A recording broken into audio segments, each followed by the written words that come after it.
तो आज हम डाइजेस्टिव सिस्टम पाचन तंत्र स्टार्ट करेंगे। इससे पहले हमने उत्सर्जन तंत्र के बारे में सारा कुछ पढ़ा था। आज हम पाचन तंत्र के बारे में पढ़ने जा रहे हैं। पहली यूनिट का ही पार्ट है, दूसरा चैप्टर है इसका ये डाइजेस्टिव सिस्टम पाचन तंत्र। बात आती है कि जो भोजन ग्रहण करते हैं, क्यों ग्रहण करते हैं भोजन ग्रहण हमारे शरीर के अंदर जो कोशिकाएं हैं उनके निर्माण के लिए, उनकी सुचारू रूप से कार्य करने के लिए, मसल्स के कॉन्ट्रैक्शन के लिए, रिलैक्सेशन के लिए चाहिए होती है।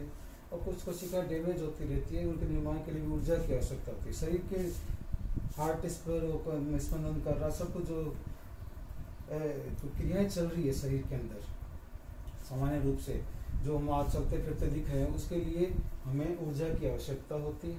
और ऊर्जा का सोर्स हमारा भोजन ही होता है, उसी के लिए हम ये ग्रहण करते हैं। और जैसे लकड़ी जलाते हैं अपन, लकड़ी से ऊर्जा निकलती है, इसी प्रकार से भोजन भी अंदर शरीर में जाएगा, उसका भी दोहन होगा, ऑक्सीडेशन होगा, और उससे एनर्जी जो निकलेगी वो हमारे शरीर के विभिन्न भागों में पहुंचेगी। भोजन प्राप्त करने के आधार पर कैटेगरीज: रसायन पोषी,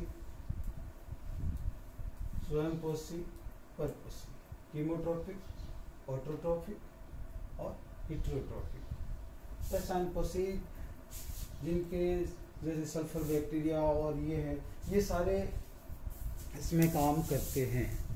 सल्फर बैक्टीरिया हो गया। और रसायन पोषी में कार्बनिक पदार्थ सूर्य के प्रकाश पर निर्भर नहीं करते, जबकि ये अकार्बनिक पदार्थों की क्रियाओं के द्वारा परिणाम स्वरूप जो ऊर्जा उत्पन्न होती है उसकी आवश्यकता के साथ सभी यौगिक तैयार कर लेते हैं, इसलिए इनको रसायन पोषी जीव कहा गया है।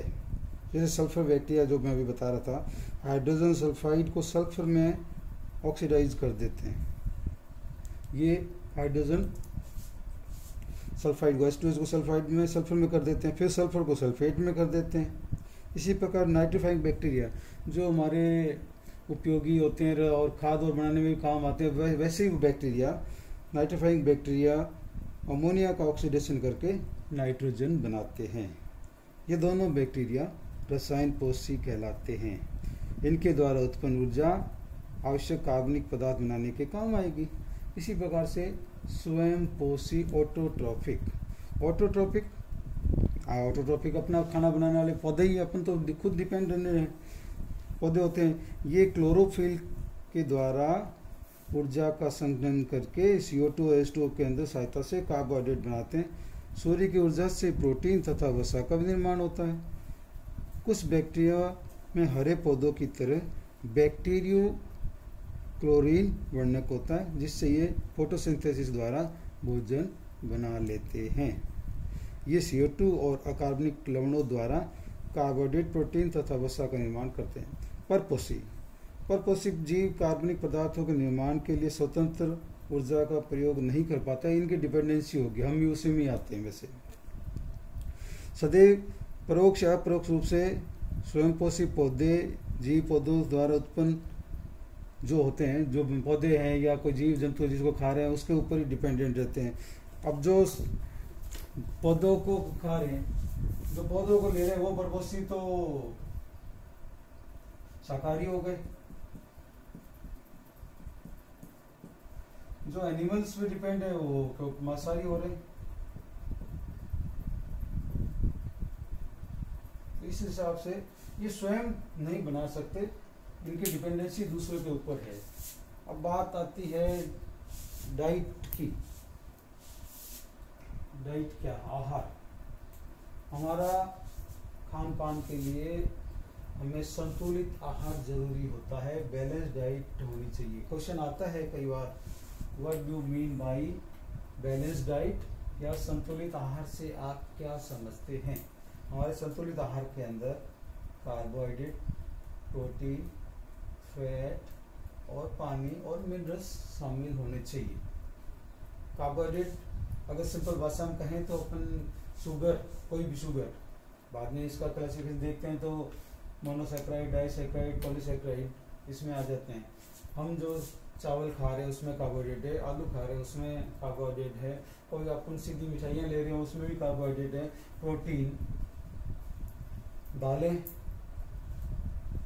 ये प्लांट प्रोटीन में आ गई, एनिमल जो यहाँ मांसाहारी हमने बताया ये एनिमल बॉडी से भी फैट मिलती है, एग है, मुर्गी का एग है उससे आपको प्रोटीन मिलती है, सोयाबीन शाकाहारियों के लिए प्रोटीन का सोर्स है, फैट एनिमल फैट और प्लांट फैट, प्लांट्स में से जो सीड्स में से ऑयल निकल रहा है ये वेजिटेबल फैट में आ गया, और प्लांट से घी जो बना रहे हैं हम दही से उसको बना करके वो भी इसमें आ गया। तो पान H2O मिनरल्स और साथ में मिनरल्स भी, विटामिन, हम जो हरी सब्जी और फलियां खा रहे हैं उसमें विटामिन भी शामिल हो जाएंगे, इसमें हम विटामिन भी शामिल करें, और विटामिन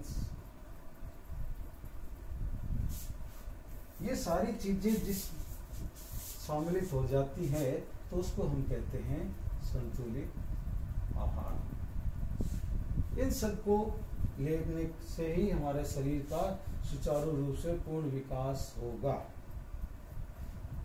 पाचन, what do mean bye digestion? Digestion क्या है? डाइजेशन वो है जिस संतुलित आहार को हमने ग्रहण किया उसका शरीर के अंदर विभिन्न कोशिकाओं तक पहुंचना। मतलब जो हमने डायरेक्ट आलू का चावल खाया वो तो इस फॉर्म में कोशिका के हर कोशिका तक पहुंचेगा नहीं, उसका भोजन के रूप में उसको सिंपल कार्बोहाइड्रेट, प्रोटीन, फैट के रूप में ही पहुंचेगा। चाहे आप आलू खाएं, फैट दाल खाएं, चाहे अंडा खाएं, चाहे पानी, तेल, घी कुछ भी लें, लेकिन वो लास्ट में सिंपल फॉर्म में कन्वर्ट होकर के ही अवशोषित होगा।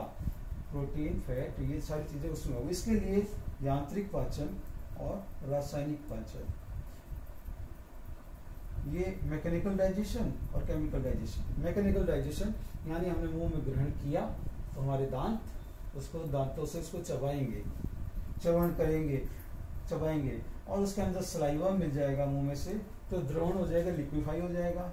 स्वेलिंग, हम निगलना, और कर्माकुचन, इसोफेगस, यहाँ से होते हुए आगे हमारे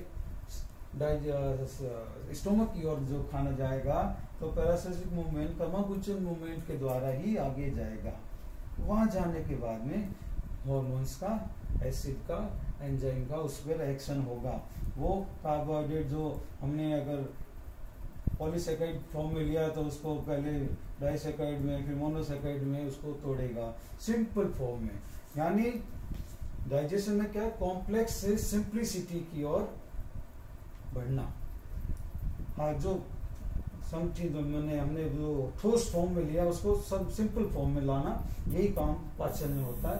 आज इतना ही पढ़ेंगे, नेक्स्ट टाइम में पूरा करेंगे। Thank you.